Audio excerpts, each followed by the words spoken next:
protests led by the students at the University of Missouri took place. These protests demonstrated a number of things about the society that we live in today. They demonstrated the institutional racism that exists within our educational system.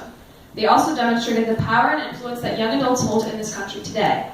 By voicing their opinions and taking initiative, students at the university were eventually given what they were fighting for, the resignation of the university's president.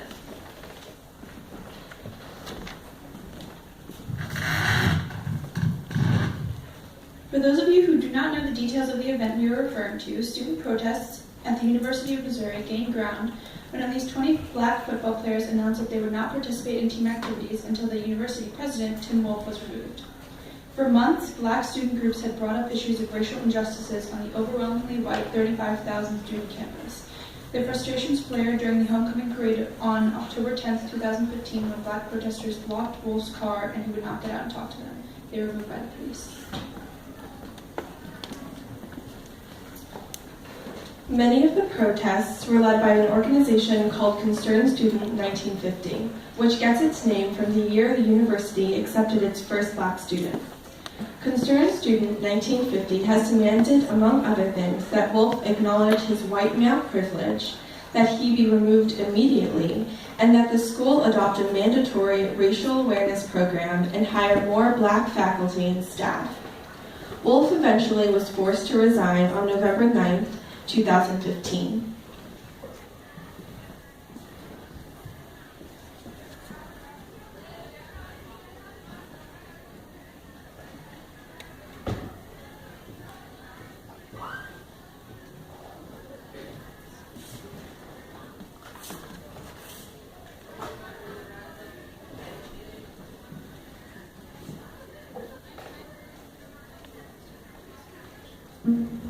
Can an established bank move like a startup?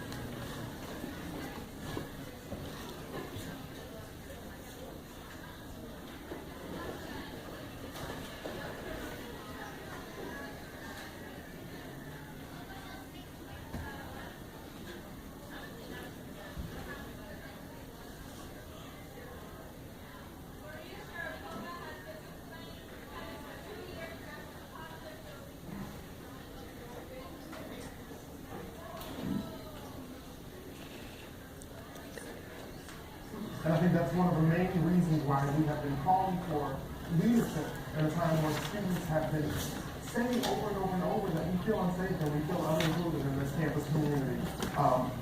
As student body president, that is my job. I bring these issues to our administration so that they can address them.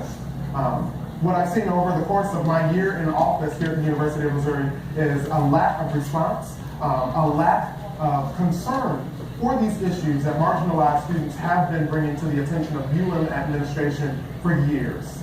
John, just on a personal level, I mean, when you were not eating, to go on this hunger strike, did you have any doubts at any point? I don't think I had any doubts because for me, I never took it as a deficit approach. A lot of people know how corrupt the system is, and they thought I was going to die from day one.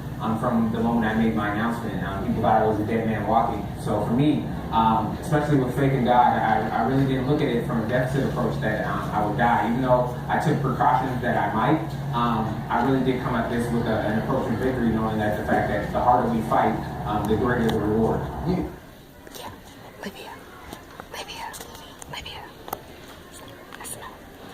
That's enough. It's okay. Yep. As you can see, I've always not felt welcome at this university because the campus hasn't been a welcoming and inclusive environment. Peyton, the Missouri's Lieutenant Governor, Peter Kinder, was on a radio interview today, and he said that UM students had no legitimate authority to drive the president out and were seeking, quote, governance by mob rule. Just exit out. He also said it was reminiscent of Ferguson, which he called There we go. Okay. Thank you. So, as you can see, as we can see, Black Lives Matter is not just something that people are kind of talking about in person. It's a huge movement on social media websites as well. So as you can see from this video, and I lovely slide here, the hashtag Black Lives Matter has become the center of many conversations that take place through social media websites like Instagram and Facebook and Tumblr. And on these sites, people usually express their opinions by either strongly agreeing or strongly disagreeing with the message of hashtag Black Lives Matter. And this huge divide is really caused by the lack of education in how the hashtag Black Lives Matter came to be and why it's so important. And there really hasn't been a campaign to help people understand. And that's not to say that some people haven't tried their hardest and used personal experience and evidence and even hard facts to show why hashtag Black Lives Matter is so important. But for a lot of people who haven't been exposed to that type of education, they are kind of forced to choose one side or the other, and they're blamed for their ignorance.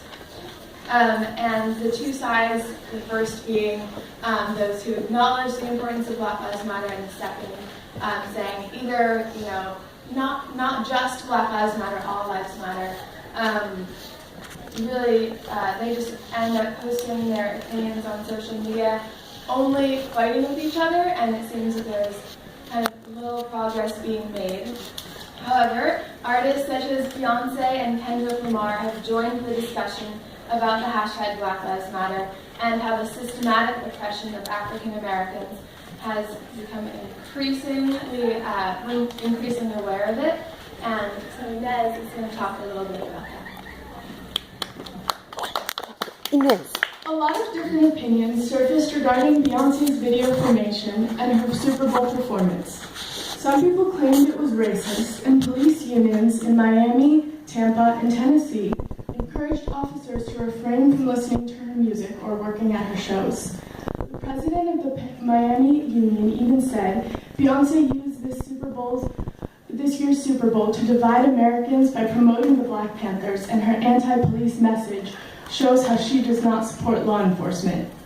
It is illogical for people to think Beyonce is promoting anti-police behavior when she is expressing the experience of blacks with the police and the issue of police brutality in America through art.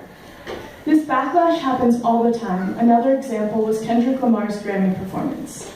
This is just another example of when some people get uncomfortable with the Black Lives Matter movement and the issue of police brutality and say it is a platform valuing black lives above white lives or an attack on the police. They're actually blaming the victim for responding to oppression, and they do not understand that this is an extremely legitimate issue that needs to be addressed.